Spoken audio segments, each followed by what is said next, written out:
Hi guys, Wakka here. I'm going to go into some of my sounds and how I apply sounds. So this is my Devil's Workshop map, and I play various sounds at various stages in this map depending on where you are. The easy one to look at is if we look at the barrel. So we want to listen to the sort of flames noise. So if I select this red square here and press N for November, all it is a script struct. So I've given it a target name of fire, and I've got a couple of key user-defined ones. The key bit for me is a looper because it's a continuous looping sound, and I've given it a script sound to look for called small fire. Now I've had to create this sound, so if I go to my Call of Duty Black Ops 3 folder inside Share, Raw, Sound, Aliases, and look for my User Aliases CSV. We're then looking for the line I've added which says small fire. I've then had to download a fire sound, which is the one that you hear when you play my map, and set various settings. Now they do give you an example line, unless they changed it in the last update. I haven't really looked, but all we were given was one line. But the key things are this 300/300 is the radius, and then you have the 80/80, which is the volume. Now if you've got Excel or some other program that opens it up properly, you can actually see each column in turn and see what it relates to. What I would say, if you have a lot of sound entities too close to each other and the sound overlaps, you get distortion and sometimes the sounds don't work properly. I'm not fully, it kind of makes sense. So what I usually do, if I've got sounds that are too close to each other, this is basically the same sound, fire sound, but I had two barrels that were too close, and I've set the radius distances to be a lot shorter, so you have to be closer to each barrel. But it works when the player is in the area in question. They're 3D sounds and they're looping, and that's all there is really to that sound, and that's really simple. Now, we can also add reverb to our various rooms. So there is a common reverb CSV, and it has various settings along here.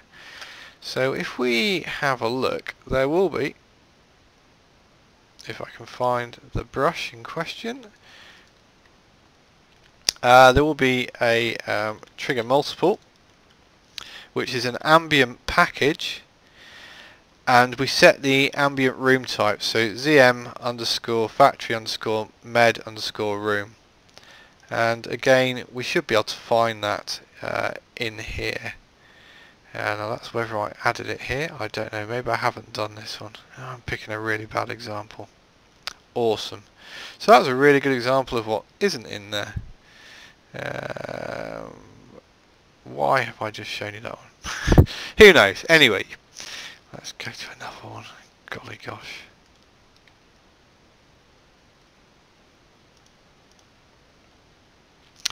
Here's one I prepared earlier. Let's forget the last one. But we have the hanger. Factory underscore EVT underscore hanger. So basically you can pick the style of the reverb you want in each room and set it accordingly in here. Let's forget the room that I showed you because that was a load of crock. Oh dearie me. Something else that I've done with my sounds is I've done bump triggers. So the perks would be a good place to start. So if I go into my room over here, I actually have, and you can't see it because it doesn't show the model in the editor, but it does show in game, there is a quick revive perk. We then have, if I go into this, I've made it into a prefab. We then have an audio bump trigger that looks for a sound, so I call it ZMB perks bump bottle. Made sense to me. And if we go back to the user aliases, again I've downloaded the one of the rattle noises for bottles. So when a player walks into that trigger, it will play a rattling bottle noise and make it feel like you've bumped into the fridge dispenser, whatever it is called for getting the quick revive. You also have the rattle sound defined up here. So here we're looking at the ambient rattle bottles.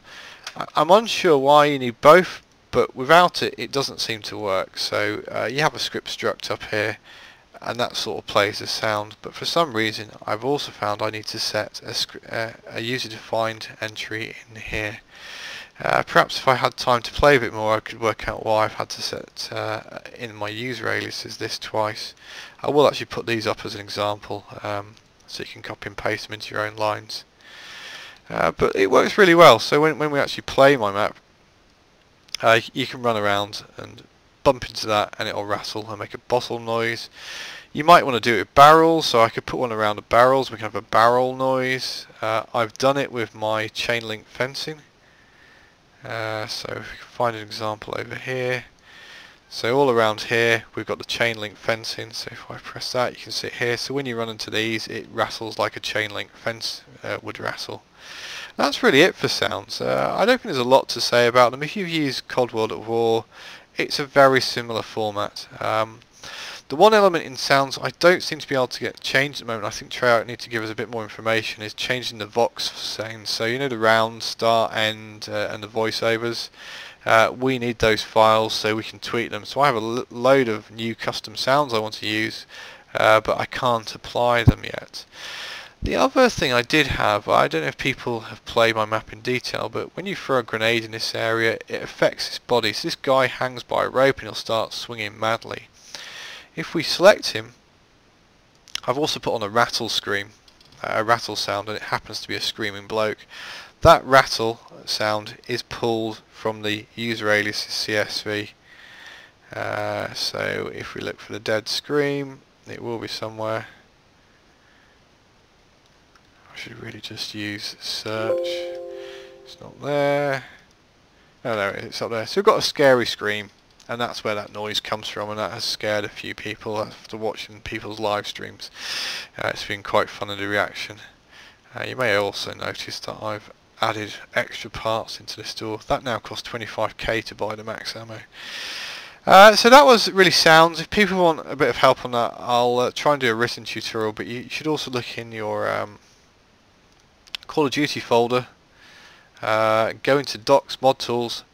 There are things all about lights, light states, sun boxes and all sorts of other things. Go in there, have a look, have a read, and there's also information on the sound. And oh, they've included a sound alias example CSV. Oh, how wonderful. I'm going to have a look at that. I didn't know that existed. That was new. Anyway, I hope that helps you with sounds. Catch you all later guys, bye.